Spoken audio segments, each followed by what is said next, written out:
According to reports, Diddy's twin daughters Jessie and Delilah are distancing themselves from their father, just as his entire empire collapses around him. But here's what nobody's talking about. Why would his own children abandon him now? And what does this have to do with their mother, Kim Porter's D3, back in 2018? Joining me now is one of tonight's A-list presenters. It's Sean Diddy Combs with his stunningly beautiful daughter, Chance Combs. Mr. Combs, is this not the perfect father-daughter date night? I'm speechless. I am speechless. Baby, you look so beautiful. So beautiful. She's a future actress. Her name is Chance Combs. Chance, you tell her. Yes, I'm an aspiring actress, and it's my first time at the Oscars, so I'm really excited to be here. For years, Diddy's daughters stayed out of the spotlight. Jessie and Delilah, now 18 and fresh out of high school as of 2025, always seemed different from their brothers. They had dreams of acting, of modeling, of building their own names. But according to multiple Ds, Diddy allegedly kept them locked away from the public eye ever since their mother passed. The twins were always there at family events, smiling for the cameras when required, but they never took center stage like Justin or Christian did. And that's where the cracks started to show. Fast forward to Diddy's recent court appearances, and the pattern becomes impossible to ignore. At his most recent bail hearing, only two faces showed up, Justin and Christian. The daughters? Nowhere to be found. Prosecutors didn't let that slide either. They claimed the viral birthday video where Diddy's kids sang to him from jail was completely staged, designed to manipulate public opinion and sway potential jurors. The whole performance felt forced, rehearsed, like a desperate attempt to show unity in a family that was quietly falling apart. So it says, investigation. On November 15th, 2018, at 13:05 hours, Officer Villanova from LAPD North Hollywood Division called case law at the LA County Department of Medical Examiner Coroner to report this apparent natural death. It was reported that the decedent was found unresponsive bed by family members. That's how it's written. 911 was dialed and death was determined at the scene.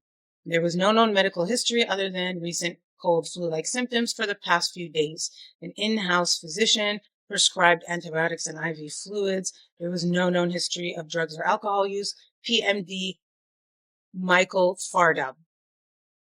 And then up here it says Farzam. So I don't know if that's her like doctor that came to her home. I'm not sure. I was assigned this field call by Lieutenant Smith on the 15th of November 2018 at approximately 13:16 hours. I arrived on scene at approximately 14:10 hours and departed from the scene at approximately 16:33 hours. Foul play. All right. Happy birthday, Daddy.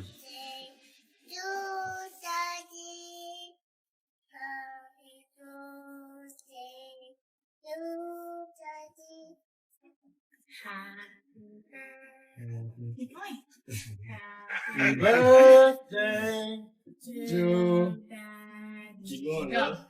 Happy birthday to Daddy. Yay!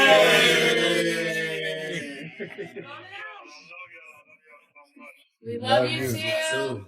Love you, Papa. I can't wait to see y'all. Yeah. Can't wait to see y'all. I just want to say I'm proud of y'all, especially the girls. I mean, all of y'all. Just for being strong. Thank y'all for being strong. And thank y'all for being by my side and supporting me. I love y'all. I got the best family in the world. My birthday, I'm happy. Thanks to y'all giving me this call. Thank you very much. I love y'all. Love you more. Can't wait to see you in a couple of days. We're waiting to get this hearing started. It was interesting, too, because this time around, Diddy was brought in first. He was brought in about a couple minutes after 2 p.m. today, and we were all kind of waiting to see. We had heard mumblings that his mom might be in courtroom, that we were waiting for the children, but then nothing happened. But then, in another twist and turn, the children do walk in, but this time it was a lot smaller bunch than it was the last time. So last time you were having all of Diddy's children, except with the exception of Love, Love, who is just a 2-year-old child. So she wasn't at court, but you had all of Diddy's children there except Love. But this time around, you just had Justin Combs and Christian Combs, meaning that there was no Quincy there today. Delilah and Jesse weren't there. Chance wasn't there. And the caretakers of his younger children who aren't of age just yet, they were not present inside the courtroom as well today. But his mom also wasn't in court today. So when Diddy came inside, it was still that standard issued NDC jumpsuit. He's wearing khaki. From that video of, I think that was obtained by Daily Mail back in September, of Diddy playing hacky sack in Central Park, to now he appeared just astonishingly thinner, which you can expect to be inside a federal detention center for a couple months now. A lot different from the luxury lifestyle that he was living before, but he appeared very noticeably thinner, and maybe being locked up in detention is starting to wear on him. He appeared grayer a little bit as well too, but again, he appeared just like how you would expect Diddy to. Sometimes when Kim lived on 70 and something street, and I would go upstairs with Diddy, you could hear the shit in the hallway. And I would just shake my head when he come out or whatever, and Kim would be in the house. And it's always about where she was at or who she was dealing with. You know what I mean? So I'm not going to see you physically put your hands on nobody. I don't give a shit who you are, or I'm not going to see you physically put your hands on her. You understand? That's not going to be me. First of all, I can't. Crazy, man. So you could hear Diddy putting hands on Kim Porter. Well, see, he always do, like I told you, he be doing that. He'll start off, he'll have something on his mind, and he'll like that play fight with them. You understand? And he'll be hurting them when to the point where they'll be like, yo, stop. You know what I'm saying? But, they got the room is locked. You don't hear none of that. And then, Kim would walk out in her white robe, and you could see it in her face. But what are you going to do? That smothering her with the pillows and all that, like he playing with her. I know she was tired. Yeah, he also told Rolling Stone that Diddy, he's a jealous person that don't know what love is. He knows that, bro. Kim couldn't have nobody, bro. Kim couldn't have nobody. You understand what I'm saying, bro? Diddy could do whatever, Puff could do whatever he wanted to do, Brother Love could do whoever he wanted to be. If Kim ever tried to get with somebody, Puff would interfere with them or with her trying to be with them. He wasn't letting that happen. Unless he was bringing them to the picture. That's what he used Kim for, bro. He wanted to make a deal with somebody. He'll get another girl and a guy who he's trying to make a deal with, and them and Kim, they all party together, man. He used Kim for that shit, bro. Wow, so he used Kim for that? Yeah, bro. Yeah. You don't do that to somebody you're supposed to love, man. Do you remember any situation where he used her for that? I know a couple situations, but I know the people so well, man, and so good, and they some good people in Atlanta that had major groups. But then the whispers started connecting back to Kim Porter, and that's when everything got darker. November 15th, 2018, Kim Porter was found D3 in her Toluca Lake home at just 47 years old. The official cause? Lobar pneumonia. But here's what doesn't sit right. Kim was allegedly in perfect health just 7 days before she D3. The autopsy report raised more questions than it answered. Her laptop was missing. Her phone was gone, and her body showed unexplained contusions on her arms and legs, along with a strange vertical line of discoloration running from her upper abdomen down to her groin. The investigators noted everything in clinical detail. Multiple small red dots, possible contusions on both arms, bruising on the back of her legs. Foul play, they said, was not suspected. But how does someone go from healthy to D3 from pneumonia in under a week when they have access to the best doctors money can buy? And here's the detail that makes people pause. According to documentation that surfaced later, Kim allegedly received a massage for about an hour when she supposedly had full-blown pneumonia. Who gets a massage when they can barely breathe? The questions multiplied when a book surfaced, Kim's Lost Words, they called it. The alleged memoir shot to #1 on Amazon before being pulled entirely. It claims to contain Kim's personal diaries detailing years of physical abuse, sexual coercion, and other acts of violence allegedly committed by Diddy. One passage described an incident where he allegedly hit her with a chair, leaving her unconscious and waking up in a hospital with her arm in a cast. The first face she saw, according to the book, was the man who put her there. You know, honestly, anybody that's lost a mother, lost a soulmate, it takes time. It takes time. You know, I don't, they say time heals all wounds. When it comes to your mother or mothers, I don't think that's the case. You know, I mean, I think we have the strongest beings. Like, if it comes to like a category of who's the strongest being on the face of the earth, it would have to be black mothers. I don't think anybody can ever understand how hard it is to be a black mother. Whew. Man, God bless Diddy, man. Tears are how our heart speaks and our lips can't describe how much we... The title, Kim's Lost Words. It's currently a bestseller on Amazon, and it's filled with explosive claims that her 2018 death was due to foul play. Passages are filled with details of physical abuse, sexual coercion, and other acts of violence Combs allegedly committed against Kim. Now, their 4 kids are speaking out, denouncing it as lies. Quote, claims that our mom wrote a book are simply untrue. The book, riddled with typos and written by a man using a pseudonym, contains alleged first-hand diaries and notes from Kim talking about Diddy, including, quote, out of nowhere, he hit me with a chair. I don't remember anything after that until I woke up in a hospital room. My arm was in a cast. As I came to, the first face I saw was of the man that put me here. When I lost Kim, it broke my heart forever. Diddy's lawyer calls the alleged memoir fake and offensive. It also marks the first time Quincy, Christian, and the twins, Jesse and Delilah, have spoken out since their father's arrest, saying, quote, the cause of her death has long been established. There was no foul play. According to the autopsy report, Kim died of natural causes from lobar pneumonia, which is Diddy's children immediately denounced it as fake. They released a joint statement saying their mother never wrote any book, that the claims were simply untrue. But then something strange happened. Christian and Quincy, Diddy's sons, reportedly sent a cease and desist letter to Courtney Burgess, the man who claims to own the rights to Kim's memoir. They demanded he stop selling it, not because it was fake, but because they allegedly owned the intellectual property rights as her heirs. They wanted an accounting of the sales.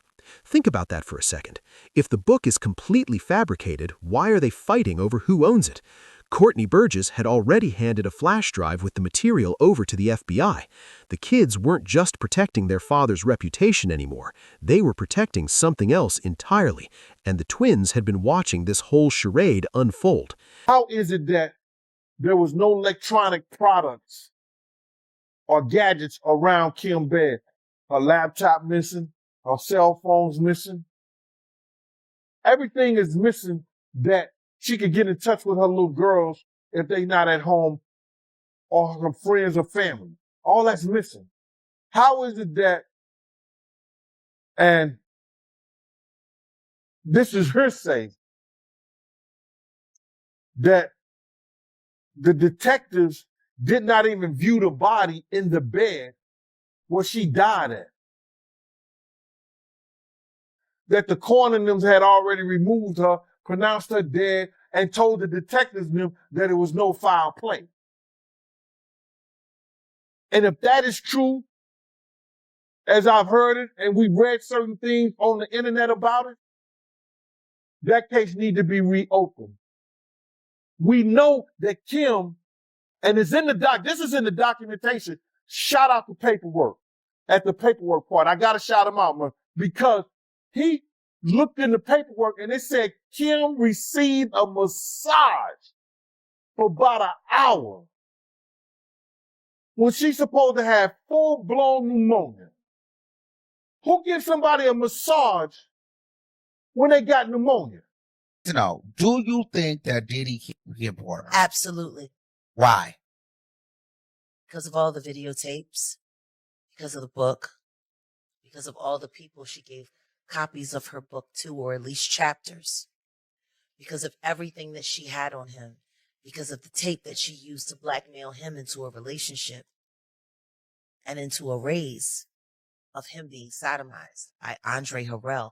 And I am not saying that allegedly, because I heard her and Kim Moore talking about it in the booth of the bathroom while snorting cocaine at the Kit Kat Club. Then the sons became part of the story themselves, and that's when the daughter's silence started making sense. Justin Combs, Diddy's oldest son, was named in a lawsuit filed by producer Rodney Jones, also known as Lil Rod. The suit straight up accused Justin of soliciting prostitutes, underage girls, and sex workers for Diddy's notorious freak-off parties. There's even an alleged photo in the lawsuit showing Justin with a girl claimed to be underage at one of these events. According to the filing, at least one underage girl showed up to Diddy's home for a listening party where freak-off allegedly took place. That same night, Lil Rod claims Diddy forced him to take a laced shot, and he woke up hours later naked next to a sex worker with no memory of what happened. Justin was listed as a defendant because he allegedly facilitated the entire operation and sometimes participated. The lawsuit also ties him to an alleged shooting cover-up at Diddy's Chalice Studios in September 2022, where Diddy reportedly ordered everyone to lie to police about what really went down. Christian, Diddy's other son, got hit with his own lawsuit. Grace Omar filed a civil suit in April 2024, alleging Christian sexually assaulted her on a yacht in December 2022 during what was supposed to be a wholesome family trip. She claims Christian pressured her into drinking tequila she believes was laced with drugs. After losing consciousness, she says he groped her and attempted to coerce her into performing oral sex. Grace described the yacht as a hedonistic environment filled with rampant drug use, sex workers, and celebrities. She noticed women would have one drink and almost immediately pass out or start collapsing.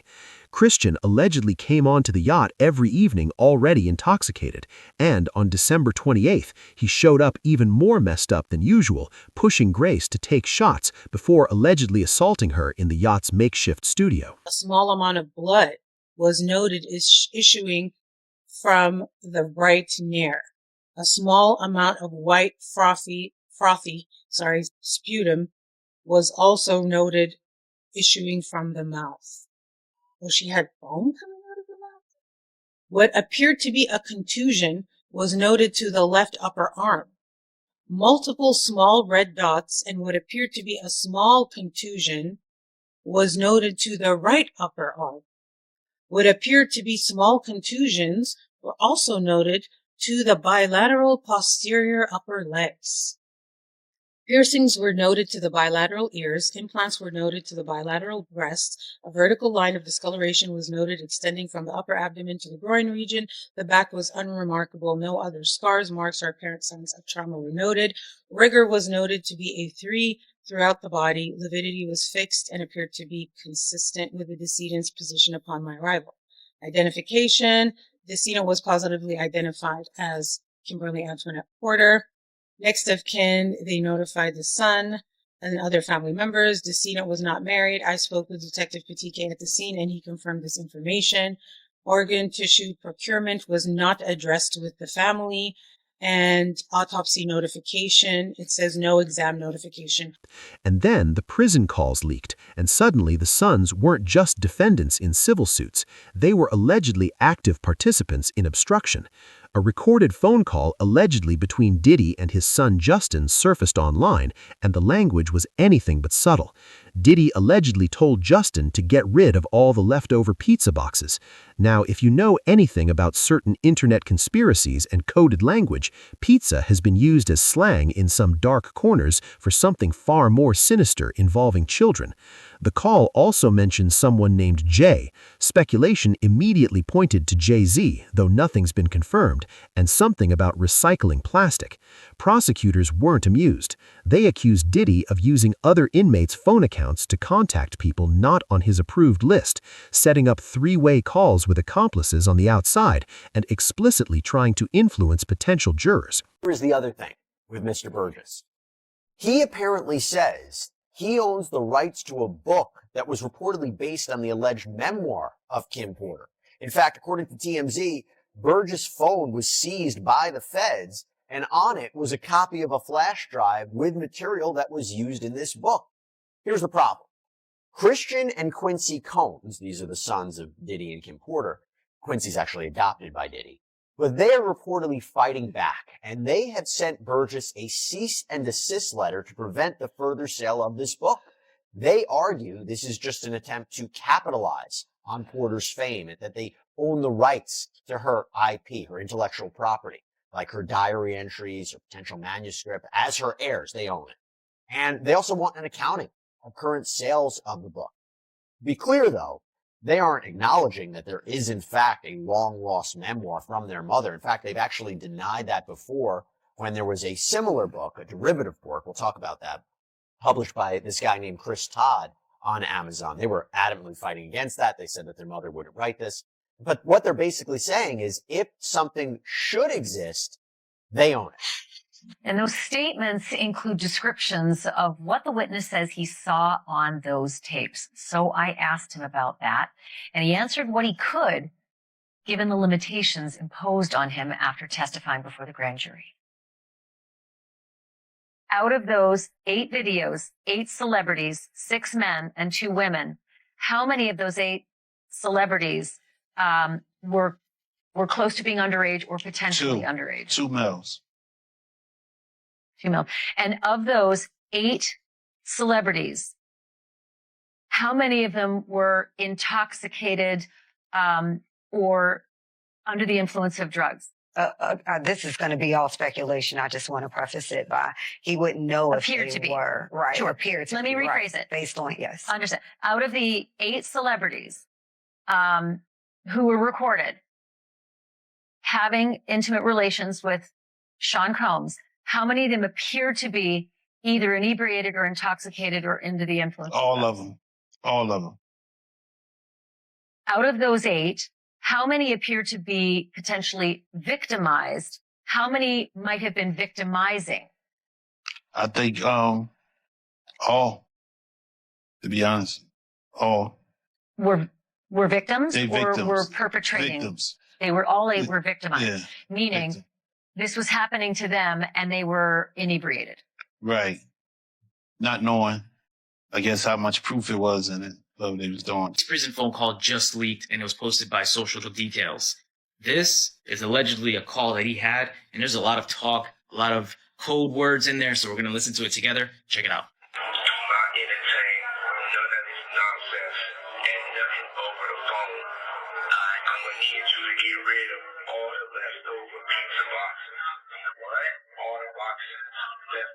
Now, this alleged leak call from Diddy in prison was talking about getting rid of pizza boxes. Now, if you know your stuff and you're privy, you know exactly what pizza stands for, and that's probably what they're talking about and referring to on this alleged leak call. Pizza, for those who don't know, I'm going to make it very clean.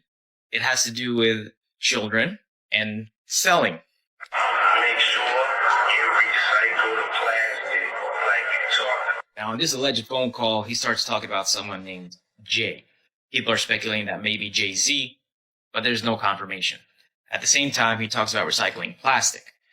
I don't know what that could mean. If you guys have any idea, comment and let me know. Everybody out there quiet as fuck. Yeah, exactly.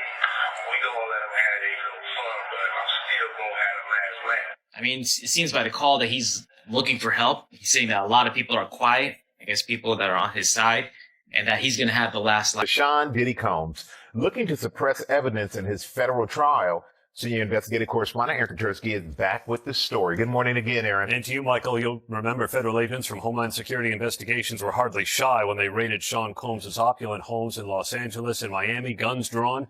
The jailed music mogul now argues those searches and other searches of his iCloud accounts, electronic devices, and New York City hotel room following his arrest were unconstitutional. His lawyers argue evidence obtained through those searches must be suppressed. Diddy's lawyers say the government presented a grossly distorted picture of reality when applying for the search warrants. omitting certain facts and including salacious details from an unnamed producer that were never credible.